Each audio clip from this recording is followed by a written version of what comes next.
चलिए तो खबरों में आगे बढ़ते हैं, बात बहराइच की करते हैं। आखिर क्यों हिंदू त्योहारों पर जुलूस पर हमले हो रहे हैं? इसकी स्क्रिप्ट कौन लिख रहा है? कहां से मैसेज आ रहा है कि पत्थर मारो, दंगा करो और गोली चलाओ? बहराइच में जिन आरोपियों के खिलाफ नामजद एफआईआर दर्ज कर गिरफ्तारी हुई है वो तो मोहरे हैं। दंगाई ब्रिगेड का मास्टरमाइंड कौन है, ये एक बड़ा सवाल है।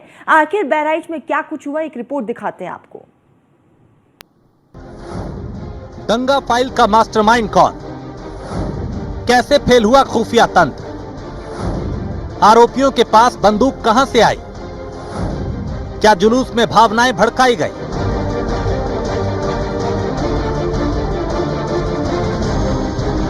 उत्तर प्रदेश का बहराइच जिला 2 दिन तक जलता रहा। दंगाई सड़कों पर तांडव करते रहे।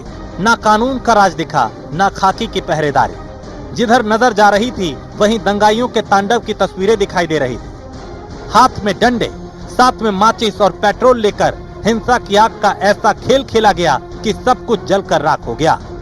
क्या सड़क, क्या शोरूम, क्या घर, हर जगह से हिंसा की आग की चिंगारी निकल रही थी।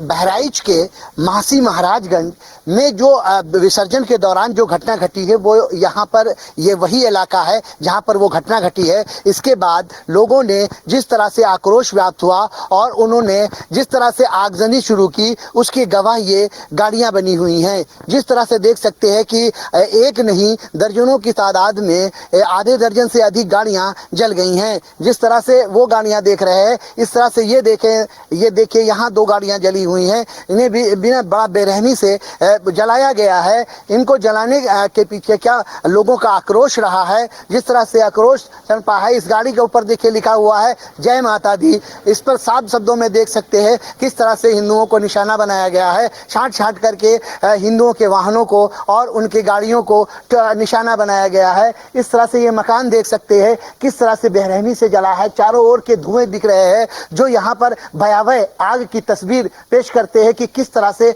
भयानक तरीके से यहाँ आग लगी है और किस तरह से क्रूरता से इस मकान को और यहाँ खड़ी हुई गाड़ियों को जलाया गया है। यही नहीं, आप सामने देख सकते हैं कि वो गाड़ी खड़ी हुई है उसे भी बेरहमी से जला दिया गया है। यही नहीं, तोड़फोड़ का भी बम्पर तरीके से किया गया है। आप देख सकते हैं ये बगल में गाड़ी खड़ी हुई है जो नया भवन है, यहाँ पर भी उस गाड़ी को तोड़ा गया है, बुरी तरीके से तोड़ा गया है। इसका मतलब इससे साफ प्रतीत होता है कि दंगाइयों ने बड़े पैमाने पर दौड़ करके इस तरह से हिंदुओं के गाड़ियों को, मकानों को और ठिकानों को और उन्हें निशाना बनाया गया है।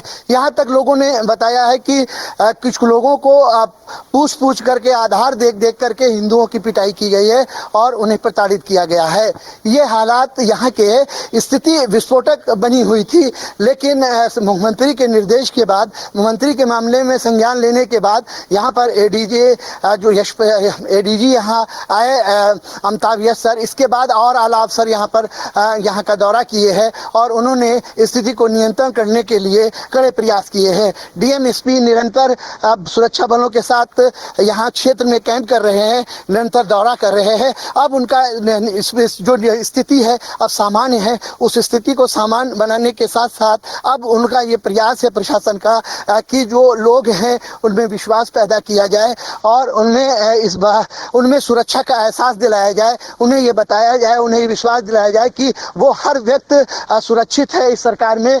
और इस तरह से हालात आप देख सकते हैं किस तरह के हालात हैं।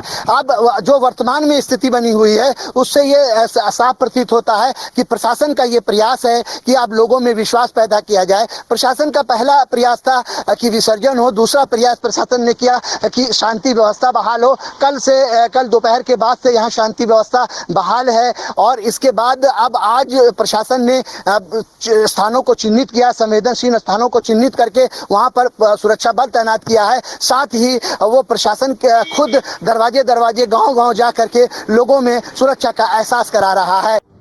दुर्गा प्रतिमा विसर्जन के दौरान युवक की निर्मम हत्या किसी साजिश का नतीजा तो नहीं थी। हत्या से पूर्व सुनियोजित तरीके से विसर्जन जुलूस में बवाल और पत्थरबाजी, उसके बाद युवक की गोली मारकर हत्या करना साजिश की तरफ इशारा कर रहा है।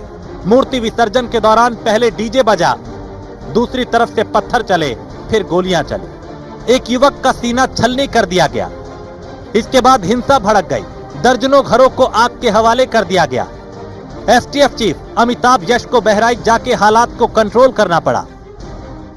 मासी में विसर्जन के दौरान उपद्रव के बाद स्थिति विस्फोटक हो गई, जिसे नियंत्रित करने में पुलिस अधीक्षक और एसडीएम सहित आला अफसरों की टीम यहां लगी हुई है। स्थिति वर्तमान में नियंत्रण में है। हालांकि यहां पर पुलिस अधीक्षक हमारे साथ मौजूद है, उनसे जानते हैं कि क्या हालात, कितने लोगों की गिरफ्तारियां हो चुकी है और क्या हालात है इसमें, क्या हालात है मैम इस समय? जी, हालात बिल्कुल ठीक है और सभी जगह जहां पे कल डिस्टर्बेंस हुआ था हमारे द्वारा भारी पुलिस बल को तैनात किया गया है। सभी जगह का भ्रमण आज सुबह से मेरे द्वारा कर लिया गया है। कहीं पे कोई भी समस्या नहीं है। कानून व्यवस्था को बिगाड़ने प्रयास की है, उनकी निरंतर गिरफ्तारियां चल रही हैं। कल भी 25 लोग गिरफ्तार होकर जेल गए हैं, आज 26 और लोग जेल भेजे जा रहे हैं। तो पुलिस की कार्रवाई निरंतर प्रचलित है, आगे भी आने वाले दिनों में चलती रहेगी और स्थिति अब बिल्कुल सामान्य है। ये स्थिति विस्फोटक हो गई थी, इसके पीछे क्या वजह आपको लगी? आप क्या इस पर कोई जांच करा रहे हैं?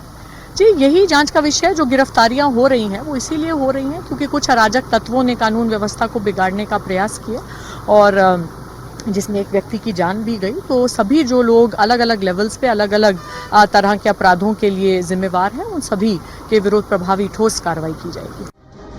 अस्पताल से भी आग की लपटें उठी।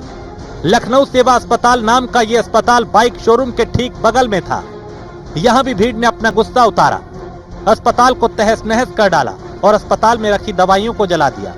उपद्रवी खुलेआम उत्पात मचाते रहे।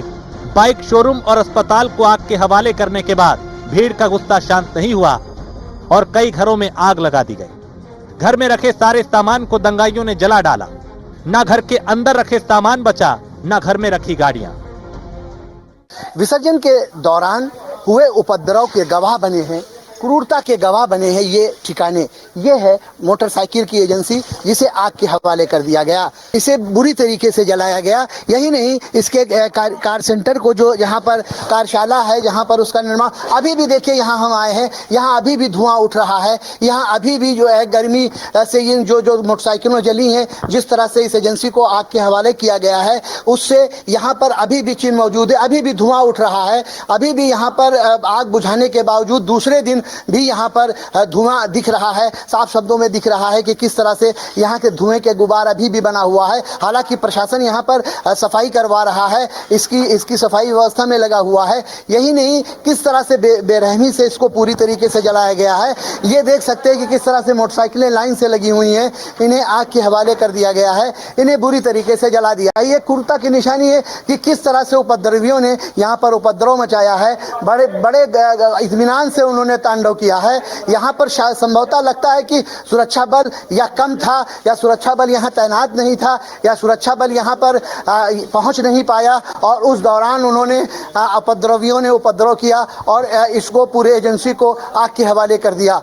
एजेंसियों को धू धू करके जलती रही। इसके बाद हालांकि प्रशासन को जब संज्ञान में आया तो उसने यहाँ पर फोर्स लगा करके इसे आग बुझाने का काम किया। अभी आपने देखा कि किस तरह से एजेंसी को आग के हवाले उपद्रवियों ने किया है। अब आप देख सकते हैं कि सेवा ये अस्पताल है, लखनऊ सेवा अस्पताल, इसे भी निशाना बनाया है। यहाँ तक कि उपद्रवियों ने इसका भी ख्याल नहीं किया कि एक अस्पताल है जहाँ पर कोई घायल, बीमार, चोट खाने वाला व्यक्ति इसका शिकार हो सकता है। देख लीजिए किस तरह से दवाएं जली पड़ी हुई हैं, दवाएं जली पड़ी हुई है, यहाँ पर शीशे के टुकड़े पड़े हुए हैं।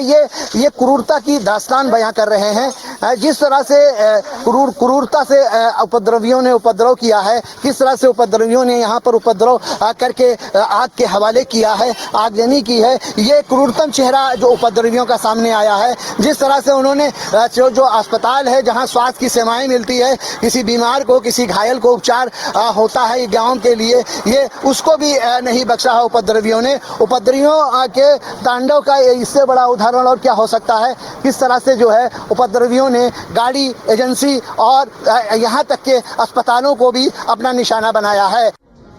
बहराइच में सीधे सीधे योगी राज के लॉ एंड ऑर्डर को चैलेंज किया गया है।